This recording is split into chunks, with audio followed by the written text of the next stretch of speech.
Good morning, everyone, and today I'm going to be doing a little bit of a Bible study continuing from my blog. Today, my reading is going to come from Genesis 12 through 15. Uh, anyway, here we go. After God had scattered the world in Babel, all of a sudden, we are directed to the story of Abraham in 12, starting with 12 1 through 4. God calls Abram, later renamed Abraham. I've often wondered, why was Abram so special? Was there a reason for this? All we really know from Genesis is that Abram was called and he believed God and he followed him. I decided to do a little bit of research and found some interesting sources that maybe explain why some things about what possibly happened with Abram before Genesis 12. Uh, According to one source, JewishHistory.org, uh, he was alive during the time of Nimrod in Babylon, uh, and it mentions how if you're familiar with the story of Meshach, Shadrach, and Abednego, he was also thrown in a fiery furnace and lived to tell about it. Another source, Chabad.org, it talks about Abraham being in a cave for 3 years during this time he had no idea of when day and night was, and when he came out he had an encounter with God and he chose to follow him. Um, Another source, I think actually Chabad again, it says that Nimrod and Abram had been rivals even before Abram was born.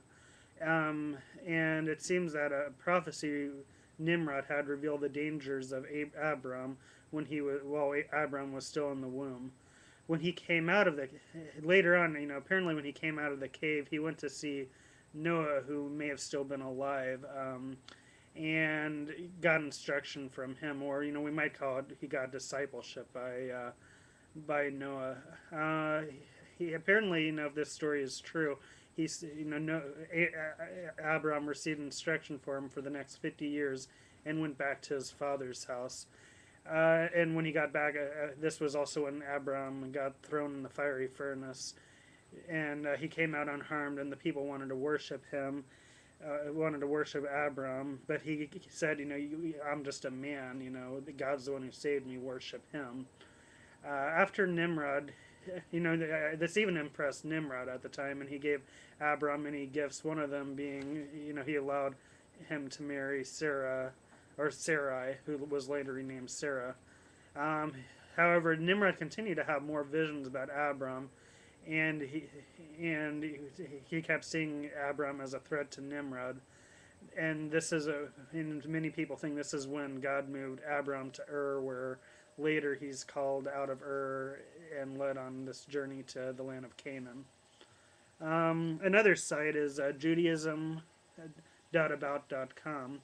It seems that there were two Torahs, one being the familiar Genesis, Exodus, Numbers, and Deuteronomy that many Christians and Jewish people know about. Another is the what's called the Oral Torah that contains the backstory of Abram. Originally, it was just an oral story, a bunch of oral events that were passed on. But when the Jewish people started to spread out, I guess it was later eventually decided to write it down. And the site that I got this information from is interesting because I guess really from an old age Abram thought idol worship was foolish, and this it talks about how one day his dad, who was in the business of making and selling idols, he left Abram in charge of his store, and Abram took a hammer, smashing every idol in the store. Um, and also apparently he had a brother named Haran, who was told to pick a side by Nimrod when Abram was about to be thrown in the furnace. Haran said if there was a miracle, he was on Abram's side. And after Abram escaped unharmed, he did believe Abram, but was also thrown in. But God didn't spare Haran, which I would think the reason why he didn't get spared was because of the fact that he basically was one demanding some kind of a miracle to believe in. Two, it wasn't really God. I've come to the conclusion it wasn't God that he was believing. It was Abram, and that's why he wasn't spared. Um, Anyway, I guess I've spent a lot of time just on chapter 12 trying to do, trying to find these interesting answers that I've been wondering. You know, that trying to find out why is it Abram was so special before his call.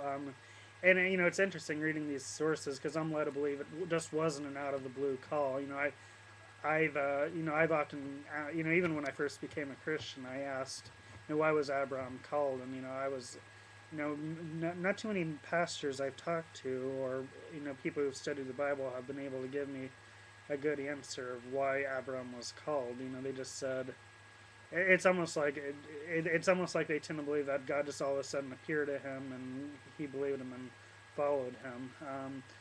So so anyway, I guess part of the reason he ended up being called out of Ur, he was back, during Babylon, in the reign of Nimrod. He stood his faith and preached the word, um, and so yeah. I also wanted to mention something about Genesis 15:6. I read the Message version a lot. I kind of like that version. And I kind of like how it words something in Genesis 15:6. And he believed God. God declared him set right with God. Or, some translations would say righteous. But I kind of like the phrase set right with God. I don't know why. I guess I just like that. And the reason is that, the reason why he was set right with God or righteous is because Abraham did not do a thing to be counted as righteous. He just believed, followed God, and refused to do things like idol worship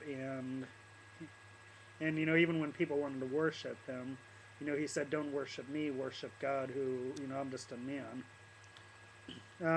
I kind of see this as an early view of how the gospel would look like. Christ's gift is free. We cannot do a thing to earn it. All we can do is believe and follow His word. Well, anyway, that's it for today.